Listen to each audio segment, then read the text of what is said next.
Due to globalization, mixed-race marriage has increased significantly over the past few decades, as well as the public's acceptance of it. Out of all minority groups in the United States, Asians and Hispanics have the highest rate of marrying outside their own race, surpassing both blacks and whites. The acculturation of two races through raising a child is an extremely intimate process of acculturation. In raising a child belonging to two different races or ethnicities, one may become dominant over the other. This video will focus on the causes and effects of a dominant culture in a biracial child. Immigration plays an important factor in biracial marriages.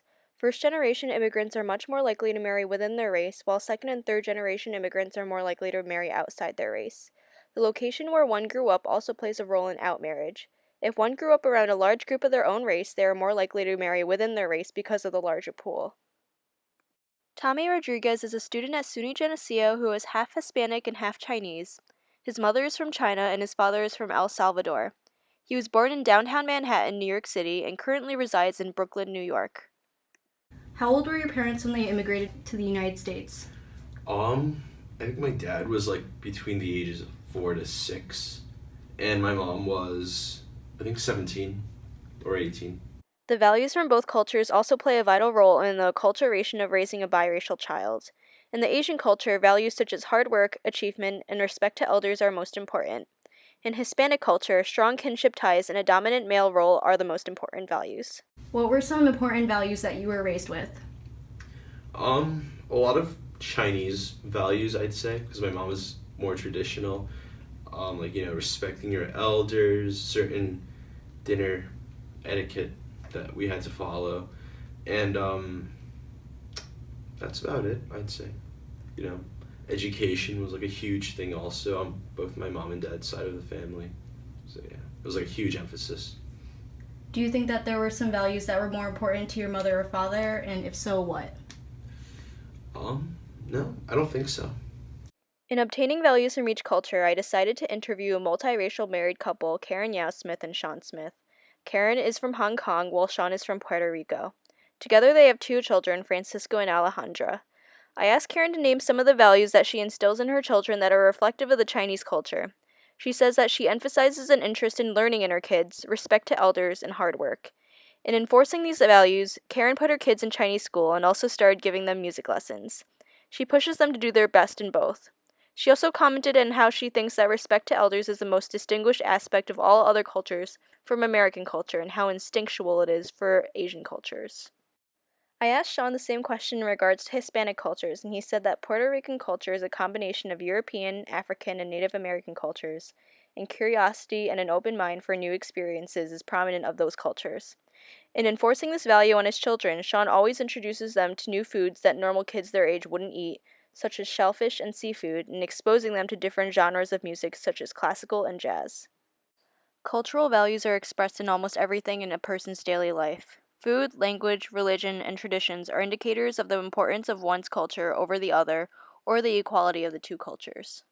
What foods did you grow up eating, and who cooked in your house? Well, my mom mostly did all the cooking, so I usually ate Chinese food, traditional Chinese food, and I didn't really eat that much Hispanic or Latino food. I guess my dad really he usually liked to eat out more at restaurants. So yeah, at home I just mainly eat Chinese food. What languages did you grow up speaking? English and Chinese. With my mom, I usually just speak to her in Chinese, and with my dad, he didn't really teach me Spanish, so I just speak English to him. What cultural traditions did you celebrate on your mother and father's side? On my mother's side, we celebrated Chinese New Year. That was like a huge holiday for us. Because we'd go to Chinatown and there'd be like parades on the street. And on my dad's side, we didn't really celebrate too much. So yeah. The naming of a multiracial couple's child is often one of debate. Giving a child a name unique to one's culture can convey the importance of the culture to the parent. The modern patrilineal naming system used in the United States can be considered to influence a multiracial child's identity because of their last name. Your last name is Rodriguez, a common Hispanic name. Has this had any effect on how strongly you identify with your Hispanic culture? No, I don't think my name had any influence on that. Karen and Sean decided to name their children Alejandra and Francisco, both names of Hispanic descent. After interviewing them, I found out that in addition to Hispanic names, Alejandra and Francisco have Chinese middle names. Francisco's middle name is Zheng Le, meaning a stamp of joy, and Alejandra's middle name is Zheng Yan, meaning praising joy. It was Karen's decision to name her children Hispanic names and for them to have Chinese middle names. Karen said that she thought her children were going to look more Chinese than Hispanic and that she wanted them to still identify as Hispanic as well. I asked Karen whether she thought that Francisco and Alejandra's names would have an impact on what culture they identified with later on in their lives, and she said that she did not know, and that it would be completely their decision. What do you write down on surveys when there's a choice between Caucasian, Asian, Hispanic, or other? Usually I put other. Sometimes I put Hispanic. Sometimes Asian. What do you tell people when asked what race you are? I just say half Chinese, half Salvadorian. In a study done by Yu Ji and Kimberly Govett, 39% of people with one Asian parent identified as Asian. Being of an Asian and/or Hispanic descent allows for the person to decide their own identity, while being of Black descent automatically places the person into the category of Black, whether or not the person may identify more with the other culture. Because of the ability for a person to choose, it is easier to see what culture dominates the other in a biracial person's life.